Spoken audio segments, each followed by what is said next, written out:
Hello guys, Harry here. Welcome back to the channel. Hope you're well. Guys, I'm really excited today to share one of the watches from the latest addition to this Seiko's Speedtimer collection.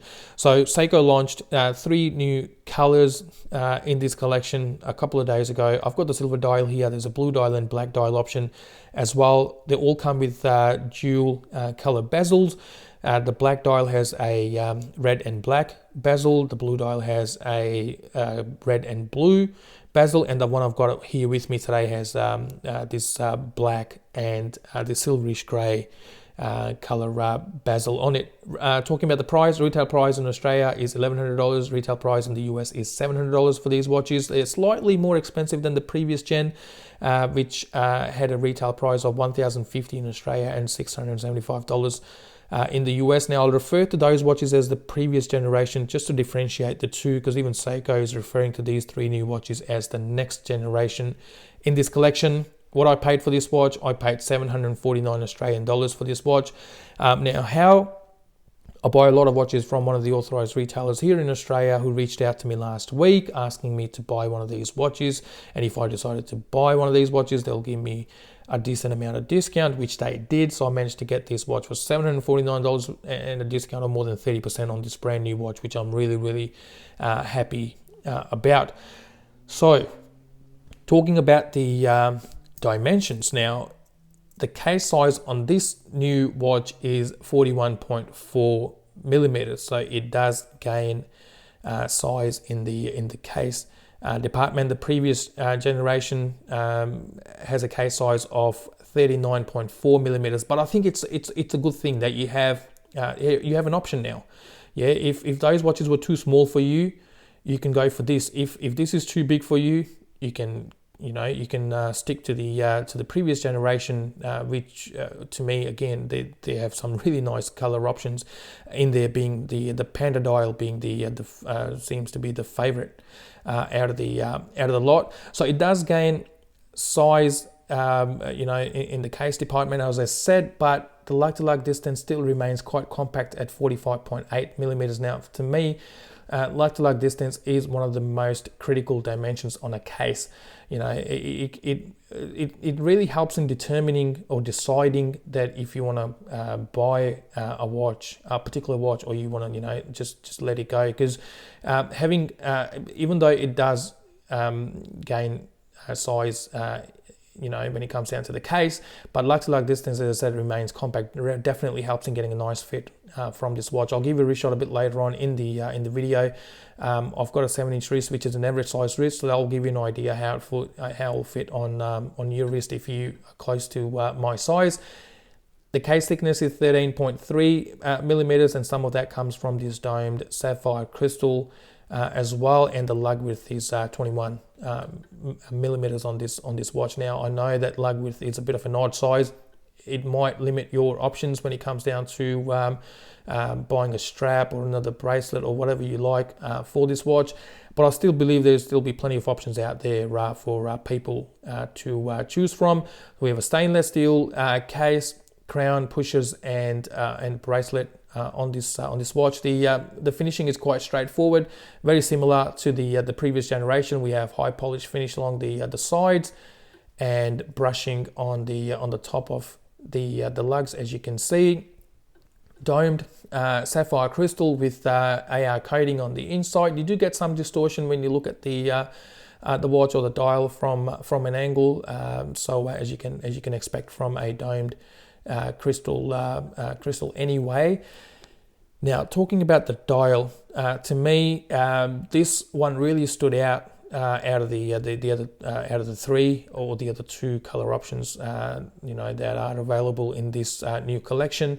Now, I really like this silver dial with the nice kind of a sunburst effect to it, and I think it goes really nicely with the red chrono hand, and it matches up really nicely with the bezel as well. So we have an aluminium bezel on this one with the tachymeter function on it, as you can see.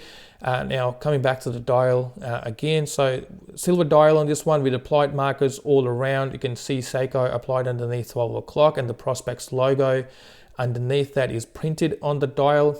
That's the only information you get on this watch as far as printing or logos are concerned, and there's not a lot of space on this dial anyway. As you can see, we've got 3 sub registers on this one, so the layout is very similar to the previous gen. So we have our seconds hand at 9 o'clock, then we have our 60 minute timer at 6 o'clock, and the sub register at 3 o'clock is your 24-hour indicator. So the layout is not different to the previous generation. We have the date just underneath the 4 o'clock marker there, and it sits quite deep on this one as well, similar to the previous generation of these speed timers. So I know a lot of people were a little disappointed with the legibility of this date. It becomes impossible to see the date from certain angles unless you're looking straight down on the dial, and it is no different on this watch as well. It's quite deep on this dial, so similar to the previous gen. The chronograph operation is again same as the other watches. So one push of the top pusher to activate the chronograph hand, and one push to stop it. Push the bottom pusher to reset it, or it goes back to 12 o'clock. All these pushes and the crown are unsigned. Again, very similar, or you can call it same to the previous gen. Even though the crown is unsigned, and Seiko does it a lot. They don't give signed crowns at this price range. But this crown is still quite decent. There you can see there's some work has gone into it, and it has a decent size on it as well, and it is easy to operate. This crown, so no difficulty there as well. Now we do have Lume on this watch as well. I believe the Lume is better on this generation than the previous generation. I'll turn the lights off so I can show you the quality of the Lume on this watch. So here you go, plenty of Lume on this watch, especially for a watch like this. This is not a diver's watch. This is a chronograph. People might take this watch for light water activities, but talking about the Lume, you can see all the markers. You can see the minute hand. You can see the hour hand as well. So from the Lume point of view, quite impressed, and it is great quality Lume, and it is Seiko's Lume. So not much can really go wrong here. So that's a Lume for you guys. Let me just turn the lights back on again. So so that's the Lume, guys, and that's the dial.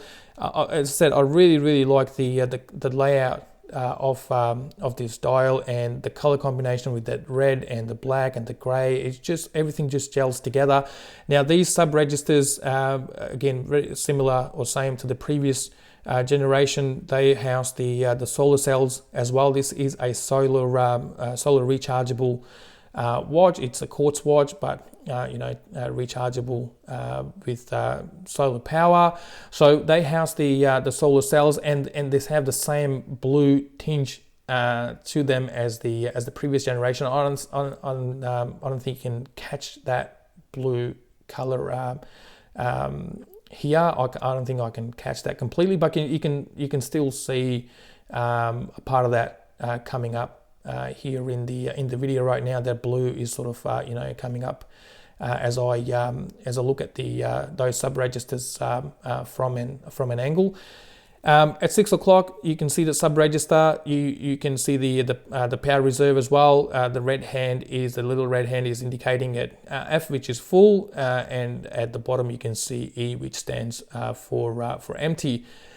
Now, talking about the bracelet, again, this is the same bracelet as I've seen on the previous gen as well. Not the greatest of fits when it comes down to when it comes down to this bracelet fitting with the lugs. As you can see, sometimes it feels like this bracelet wasn't made for this watch, and they just slapped it on for some reason. And you do have fixed end links as well that stick out a little bit, so do keep that in mind when you're buying this watch. They do hang out a little bit too.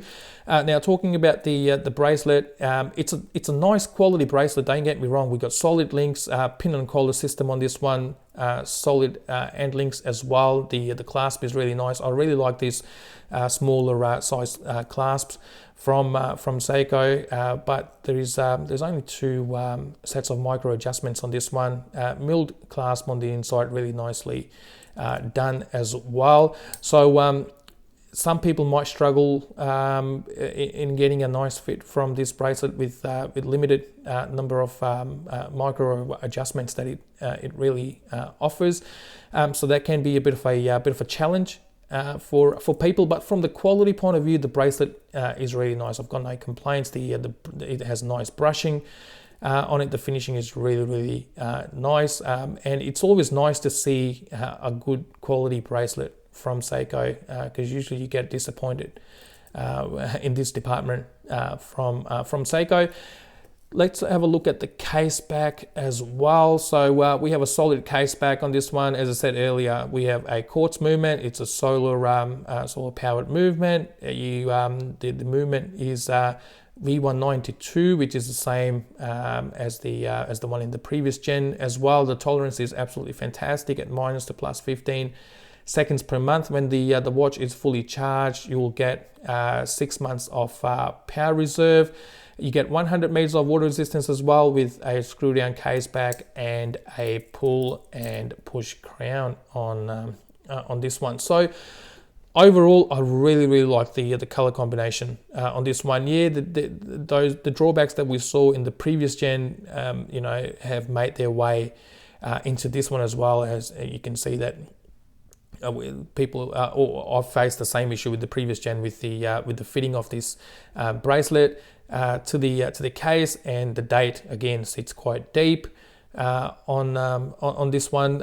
But to me, that dial is absolutely fantastic. And the other two color options I believe are really good as well. But I just chose to go for this one because I have plenty of black and blue dials in my collection, and I feel boring. I feel like they're a bit boring sometimes, so I wanted to mix it up and chose to go for this. Yeah, guys, that's the watch. Let me give you a quick wrist shot as well. Unfortunately, this watch is not sized at the moment. Haven't gotten around to it yet, which I will do soon anyway. So here you go. It looks absolutely fantastic on the wrist, and what I really like now is that you have a choice. If this is too big for you, or the previous gen was too small for you, you can choose to go for this one. Or if this is too big, you can stick to the previous gen, which has a smaller case size. So guys, thank you very much for watching. This concludes our review, and hopefully you enjoyed it. I'll see you with my next video shortly. Until then, stay safe and look after one another. Thank you again.